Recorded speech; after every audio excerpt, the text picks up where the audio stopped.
Hey everybody, this is Jack Allwell with another money episode. Today we are talking The Nomad Capitalist by Andrew Henderson. He brings up some good points. Now, if you haven't heard of Andrew, this is a guy that actually renounced his American citizenship. This is a guy that grew up in Midwest America in Ohio, now has like 5 passports, Comoros Islands, I think Colombia and Georgia, and he lives some in Malaysia. He brings up some interesting points. I think a lot of us take for granted where we grow up and the citizenship that we possess. And he is very big on diversifying not just his assets, but his jurisdictional risk. And he brings up some good points on how to open up offshore bank accounts.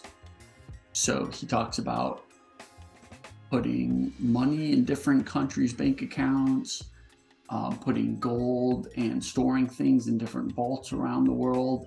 Now, a lot of these things seem so unattainable because you need to have this type of wealth before you can start doing anything. But there are other things that he brings up, such as the foreign earned income exemption, where if you live somewhere like 11 out of the 12 months a year, if you're an American citizen, you would be able to not be taxed up to, I think it's about 120,000 now on that income earned while you're living in other places. Now, he brings up the fact that the US citizens are taxed regardless of where they're living, basically. You are taxed on your citizenship, and the only other country that does that is Eritrea in Africa. So it's kind of interesting. All the other countries, like if you're in the EU, if you move from country to country, you're getting taxed on where you're living, not what citizenship you have. So it's pretty interesting. And basically financially, to get out of some of these taxes would be to eventually having to give up your US citizenship, which is kind of startling to think about. And I noticed I was getting kind of emotional reading this book because I feel very patriotic towards America. But he does bring up some good points, and at the very least, perhaps planning for a plan B or to a backup citizenship, just in case if something were to happen. So because we never really know what is going to happen. So, but one startling thing he brings up is the number of Americans that are renouncing. And I want to show you a graph.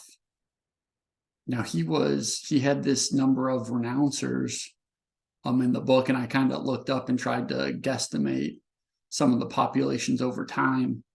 And we get this American renouncers per millions of people, just so it's apples to apples. And we kind of think that, America's this place that everyone wants to come to. And he's kind of saying that a lot of the aspects are a little bit almost marketing.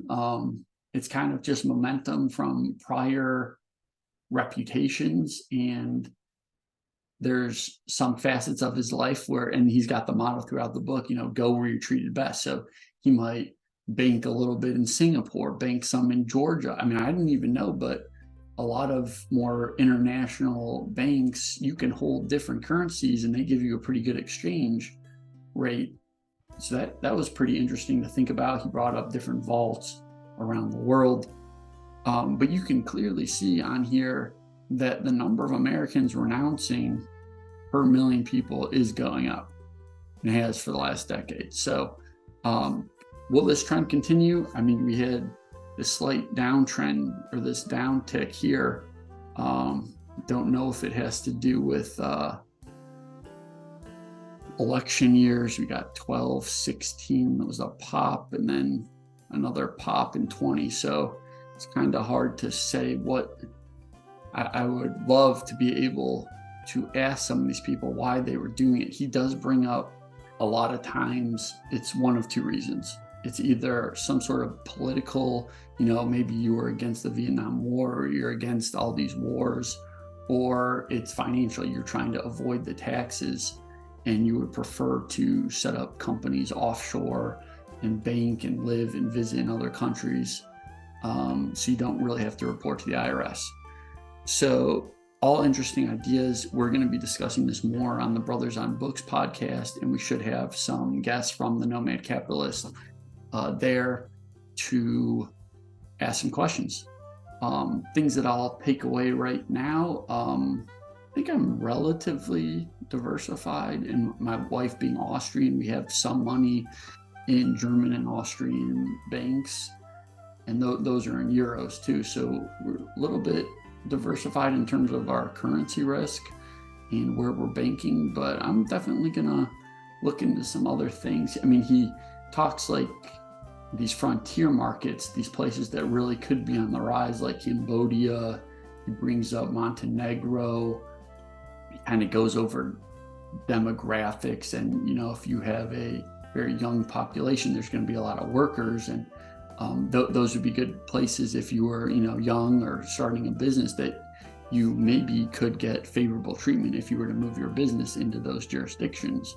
So definitely some things to think about. I'm definitely intrigued about some of the real estate in different countries, because I've kind of gotten lulled into only thinking I can do stuff in America, but it turns out you can invest and buy property in a lot of different places, and you might be able to get citizenship or build that portfolio of passports through different investments. Definitely something to think about. I will talk to you in the next episode.